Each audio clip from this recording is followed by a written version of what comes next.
By the way, James, you've done a great job in calling out your party, calling out the left on honestly how it's kind of become a weenie when it comes to men, condescending and talking down and ostracizing men. I've heard you say that's not happening. If anything, it's happening within the Republican Party and on the far right, where they say that Donald Trump is a true masculine candidate, Democrats are betas, and they say if you don't vote for Republicans, then you're not a real man. They say that we're entitled to your vote because you're a man, and that fake men, beta males, they vote Democrat. So that's the condescension toward men. It's coming mostly from the Republican Party. But I think you got a deeper problem in the way that the left is talking about America. Well, if I took everything that they all said, it wouldn't amount to what Mike Lee said, who's actually a United States Senator, who actually said something very harmful and very hurtful and has not apologized for it. So, I mean, we can go on. I'm not here to defend Whoopi Goldberg. She makes enough money. She has a big enough forum to do that. That's not any kind of a problem. Bobby Kennedy is going to kill more people than any cabinet secretary, maybe in history, with his. There we go. Okay.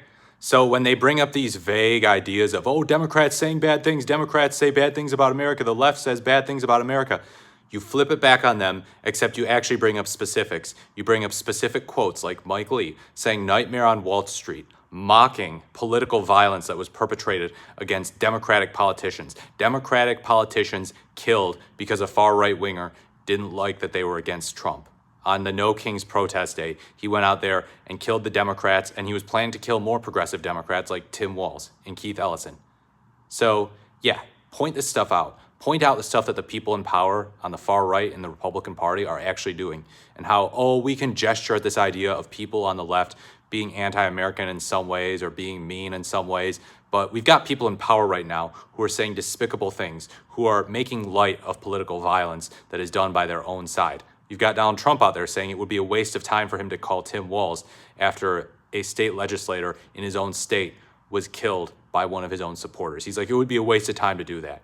So really? I mean, that sentiment is just plain anti-American. It's totally divisive, and Will Cain doesn't seem to have any smoke for it. So it's hard to take him seriously when he says, the left says bad things about America, the left says bad things about men, they're condescending to men.